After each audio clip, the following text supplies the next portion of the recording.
사무엘하 이 7장 우리가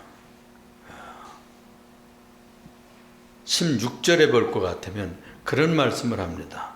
네 집과 네 나라가 내 앞에서 영원히 보존되고 네 왕위가 영원히 견고하리라. 이렇게 기록되어 있죠. 또 이 말씀이 역대상 17장 14절은 조금 다르게 기록되어 있어요. 자, 그건 나중에 우리가 읽을 것이고요. 먼저 우리가 이 시간 생각할 것은 다윗이 품었던 열망입니다. 다윗이 품었던 정열이 있어요. 비전이 있어요. 꿈이 있었어요. 사람이 어떤 생각을 품고 사느냐, 어떤 열망을 지니고 사느냐에 따라서 거의 인생은 결정된다, 이렇게 볼 수가 있는 거예요. 1950년대에서 70년대까지 계층 이동 현상이 일어났다는 거예요. 뭐 어렵게 얘기하는 것이지만 가난한 자가 부자가 되고요, 또 하류 계층에 있던 사람들이 상류로 올라가고요, 그리고 아주 재벌들도 많이 나오고 그런 시대가 되었던 것인데요. 교육학자였던 이 윌리엄 클라크가 이런 얘기를 했어요. 소년이여 야망을 가지시오, 그런 얘기를 하지 않았습니까? 2차 대전이 끝나자 자본주의의 꽃이 피던 그런 시절이라고 볼 수가 있습니다. 근데 여기에서 소년이여 야망을 가지라, 그런 얘기는 물질적인 욕망으로 나아가라, 그런 얘기가 아니고, 또 허무한 명예를 위해서 투쟁하라, 그런 얘기가 아니라 바른 세계관을 가지고, 그리고 가치관을 가지고 인생을 개척해 나가라, 이런 뜻으로 격려한 말씀이 되는 것이죠. 그런데요, 우리들이 이 세상에서 세상의 욕망과 우리들의 모든 그 허무한 그런 명예나 권력의 그런 집착을 하게 될 것 같으면 나중에 무엇의 평가를 받느냐 하면 거룩한 세계관을 지녔을 때, 거룩한 가치관을 지녔을 때 그것이 평가를 받게 되는 것입니다. 오늘날도 어떤 비전과 열망을 가지고 사느냐에 따라서 우리의 성경이 결정이 되기도 하지만, 이 육적 야망을 품고 산다면 세속적인 성공이 올 수도 있습니다.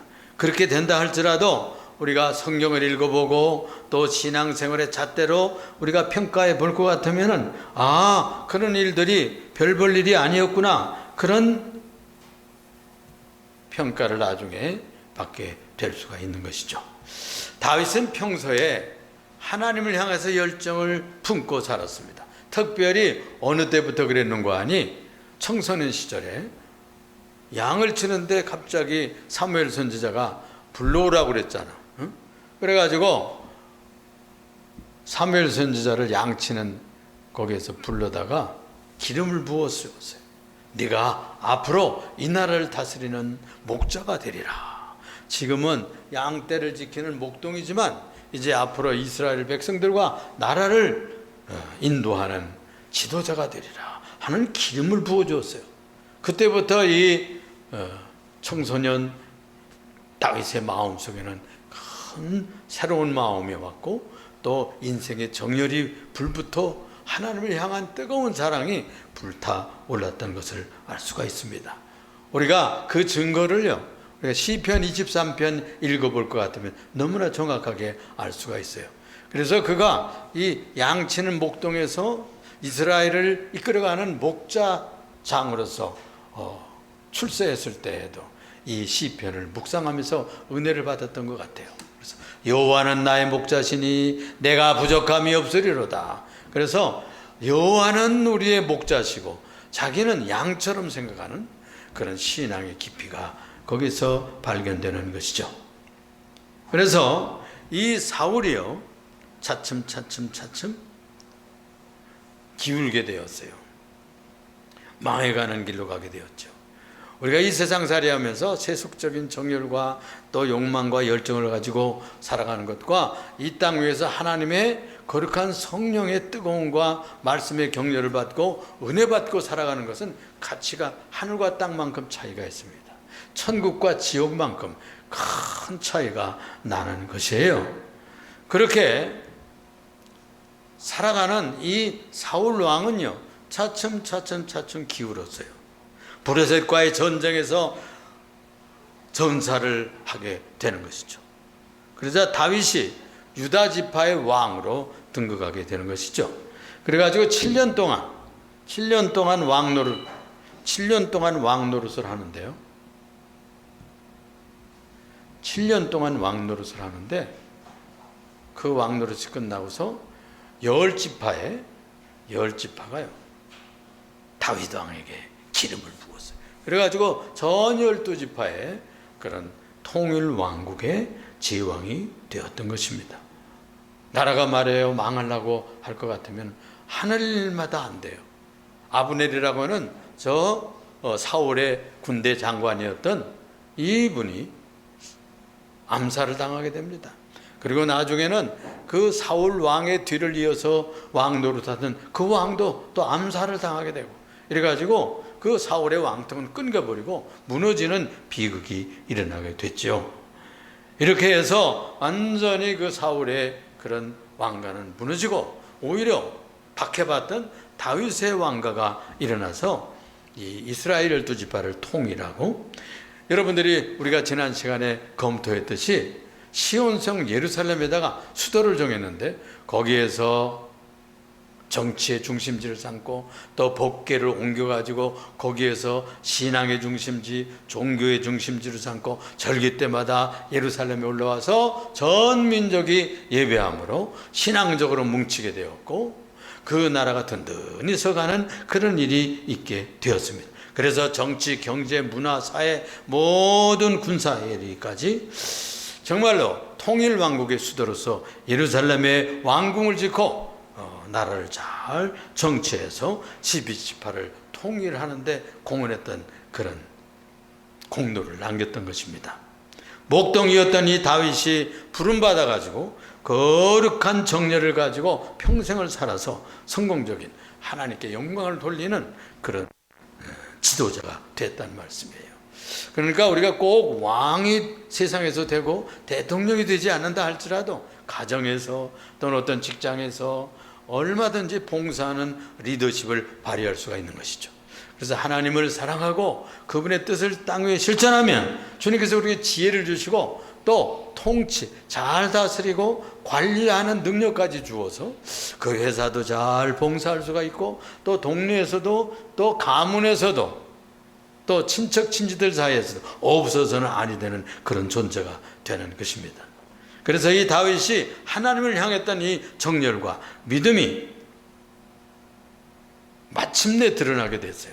사람이 말이에요, 무엇을 품고 사느냐에 따라서 언젠가는 들통이 나요.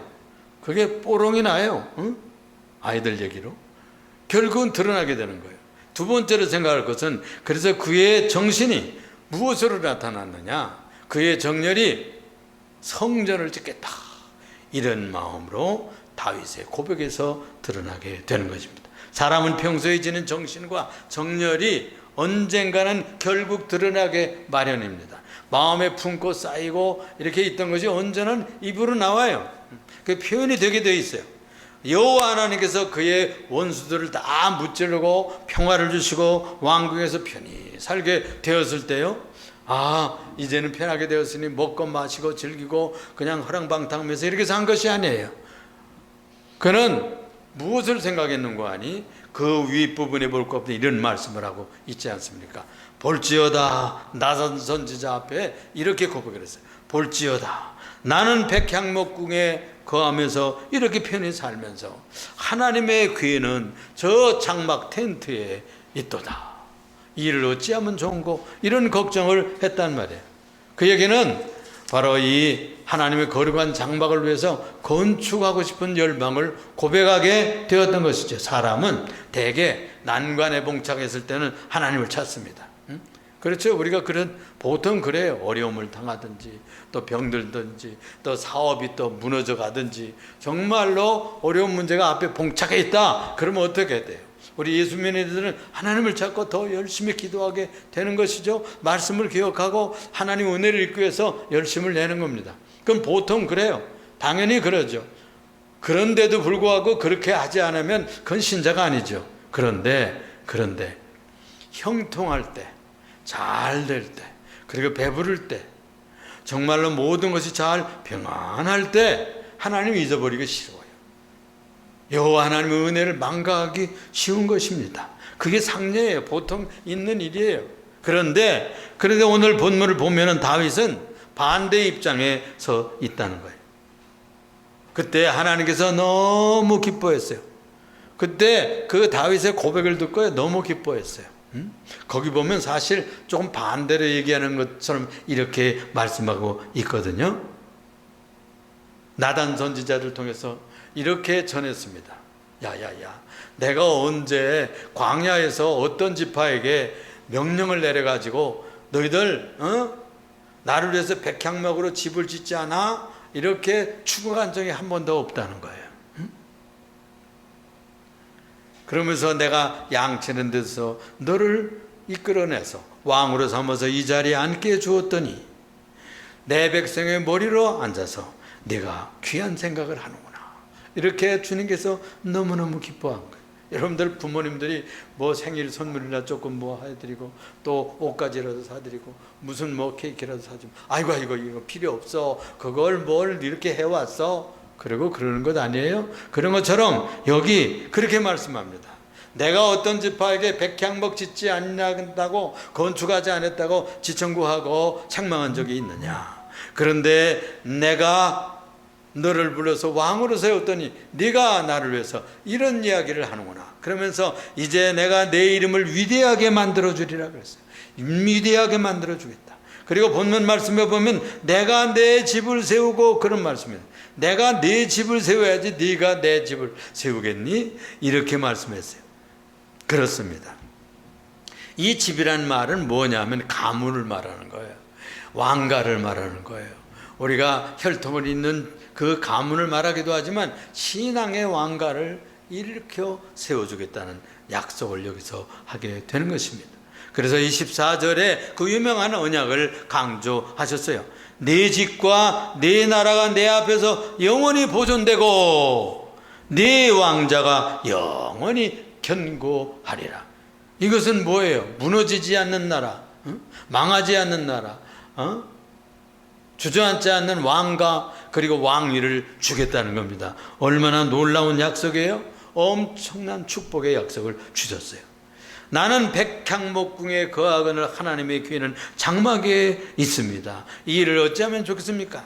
선지자 앞에서 고백했던 그의 마음을 주께서 하시고 그에게 복을 주셨던 것이죠.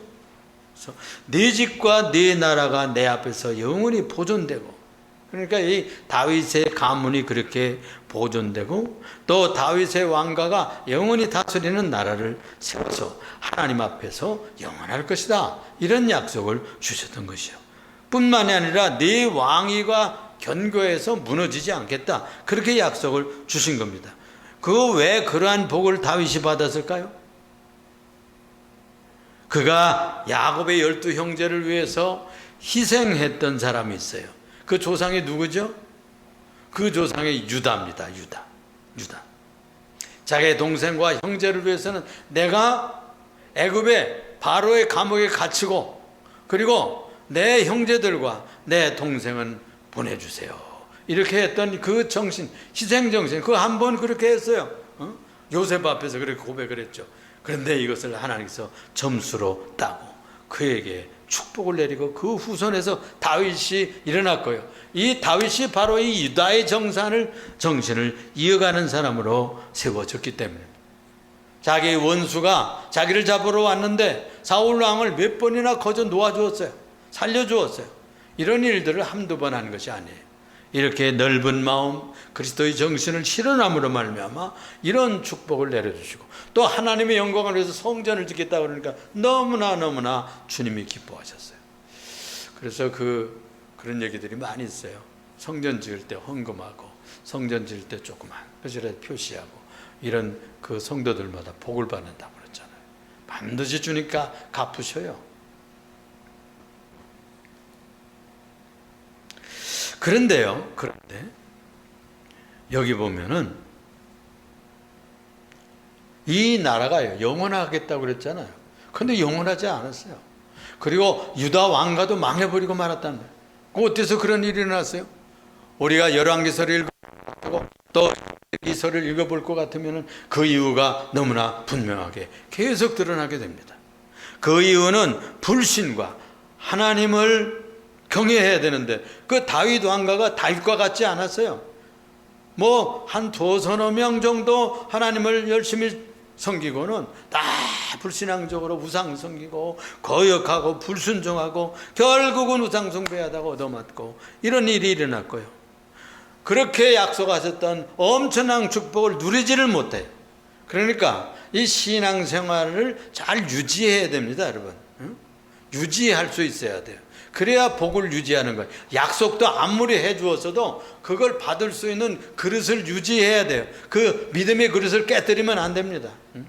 금가게 하면은 그거 다 축복이 새 나간다고 말이에요. 그 실현이 안 돼요. 그걸 내가 누려야 되는데 유지해야 내 것이죠. 놓쳐버리면 아니 되는 것입니다. 그래서 이 이스라엘도 유다 왕족도 실패했지만 그런데 그게 영원히 실패했나요? 아니에요. 아니에요. 하나님은 실패하지 않았어요. 성경의 약속과 하나님의 말씀은 실수가 없습니다. 성취되어야만 합니다. 그래서 역대상 17장 14절에 넘어가면 이런 말씀을 했어요. 내가 그를 영원히 내 집과 내 나라에 세우리니 그의 왕위가 영원하리라 하셨다 하라. 이런 말씀으로 바뀌어 있어요. 여러분 뭐가 달라진지 알아요? 여기 보면 이렇게 말씀이 있습니다. 사무엘하 7장 14절에는 내 집과 내 나라가 16절에 보면 사무엘서에서는 내 집과 내 나라가 이렇게 되어 있는데요. 여기 역대상으로 내려오면은 내가 그를 영원히 내 집과 내 나라에 이런 말로 바뀌어 있다니까. 다윗 너의 나라와 너의 왕가가 내 집을 영원히 하라 그러는데 그게 무너졌잖아요. 그래서 이제는 내 집과 내 나라를 세우겠다. 친히 하나님께서 예언을 하시고 선지자를 통해서 주시는 말씀이 그렇게 바뀌어지게 되는 거예요.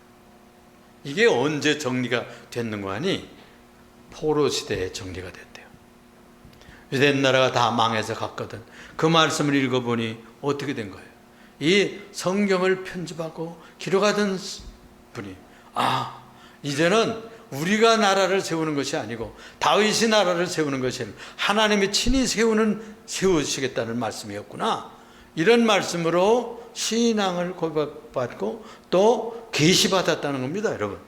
그래서 내가 그를 영원히 내 집과 내 나라에 세우리니 그의 왕위가 영원하리라 하셨다. 이렇게 바뀌어져 있어요. 그래서 이 말씀은 무엇일까요? 하나님의 계획이 더 확실하고 가치 있고 영원한 언약을 실패하지 않는다고 말이에요. 다윗은 실패하고 다윗의 왕가는 무너지고 그 축복을 유지하지 못했지만 하나님께서는 내 집을 세우겠다 반드시. 내가 내 나라를 세울 거야. 그게 메시아의 나라입니다. 그래서 세 번째로 생각할 것은 이 그리스도의 가문이 그것을 완성하게 된다는 말씀을 드리는 것입니다. 그래서 이 예언은 무너지질 않아요.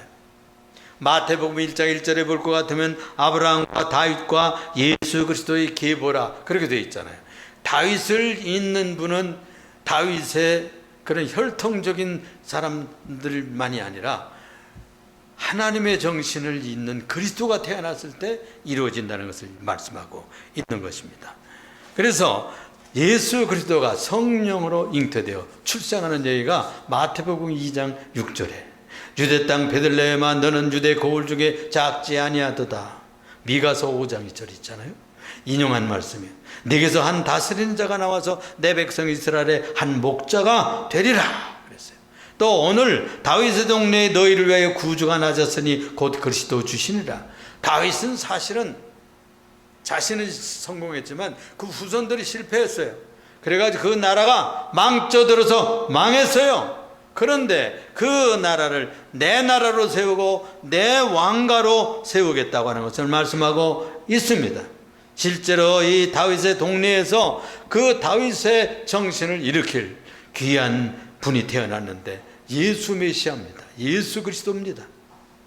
이사야서 28장 16절에 보면 그러므로 주 여호와께서 이같이 말씀하시되 보라 내가 한 돌을 시온에 두노니 기초를 삼았노니 곧 시험한 돌이요 귀하고 견고한 기초돌이라 그것을 믿는 이는 다급해지지 아니하게 되리라 그랬어요. 옛날 성경에는 급절하지 아니하리라 그런 표현으로 되어 있어요. 그러니까 이 베드로 사도가 신약 성경에서 그렇게 읽고 있습니다. 우리가 베드로전서 2장 6절 7절을 보면은 시온의 건축자들이 건축하는 교회를 세우고 성전을 세우고 이스라엘을 세우는 사람들이 돌을 버렸다는 거예요. 좋은 돌인데 버렸다는 거예요. 건축자들이 시온에서 돌을 팽개쳤는데 그 돌이요 무슨 돌이 되는 하나님께서 그를 선택했어. 그리고 시온에 아주 중요한 돌로 세웠어요. 그가 예수를 메시아로 택해서 보배로운 산돌, 리빙스톤, 살아있는 생명의 돌로 세우게 되고 기초석이 되는데 교회, 만민의 교회를 세우게 되는 기초석이 되게 되는 겁니다. 머릿돌 있잖아요. 머릿돌. 건축하면 머릿돌이 되어 있는데 예수 그리스도 메시아를 만민을 구원하는 교회의 기초 산돌로 삼았습니다. 그래서 이 그리스도는 우리에게 생명을 주는 기초입니다. 리빙스톤이에요. 살아있는 돌, 생명의 돌입니다. 거기에 이어지기만 하면 거룩한 성전으로 자라갑니다. 성장해 가는 거예요. 삶의 그분은 기준이 됩니다. 삶의 요소가 됩니다. 삶의 기초돌이고 다윗의 가문에 오심으로 인해서 인간 왕국이 이루지 못했던 보호자를 계속하고 그리스도의 왕국을 이루게 되는 거예요. 그래서 이 하나님의 왕국을 이루게 하시기 위해서 주님이 오셨잖아요. 예수님이 오셔서 공생의 첫 성이 뭐였어요? 회개하라 하나님 나라가 가까워왔느니라. 하나님의 왕국이 지금 오고 있다. 또는 천국이 가까워왔느니라. 이렇게 선포했던 것입니다. 그 나라는 무너지지 않는 나라입니다. 예수님이 세우는 그런 왕가는 무너지지 않는 가문이 되는 겁니다. 예수님은 두 번째 부활의 조상이잖아요. 첫 조상은 아담이 망했어요. 그런데 두 번째 조상인 이 예수 그리스도는 생명의 왕이세요. 부활의 왕이세요. 그래서 그를 믿는 자는 메시아의 왕가에 접붙임이 되는 거예요. 그래서 우리는 예수의 피를 받고 예수의 그리스도의 가문에 입적한 거룩한 가문이 된 겁니다. 할렐루야. 여러분들은 예수를 잘 믿고 그리스도의 왕가에서 하나님 나라의 천국에 들어간 사람들이에요. 그래서 지상에 지금 남아 있습니다. 지상에서 살다가 우리의 인생을 마무리하면 주님께서 천국으로 데려가실 거예요. 할렐루야. 다 이런 놀라운 하나님 나라에서 승리하는 여러분들 되시기를 주님의 이름으로 축원을 드립니다. 기도합시다. 사랑이 많으시고 은혜가 풍성하신 주님 감사합니다. 오늘도 저에게 복된 날을 주시고 거룩한 날을 주셨사오니 감사합니다. 오늘 다윗이 통일왕국을 세우고 또 하나님의 거룩한 집을 세우겠다고 했지만 오히려 하나님께서 내가 네 집을 세우고 내가 내 집을 세우고 내가 메시아의 나라를 세우겠다고 약속하신 대로 예수 그리스도를 보내주심을 감사합니다. 우리는 다 예수를 왕으로 섬기고 구주 예수로 믿었사오니 이제 하나님 나라에 다 들어가서 시민으로 하나님의 국민으로 살아갈 수 있도록 축복하여 주옵소서. 예수님 이름으로 기도합니다. 아멘.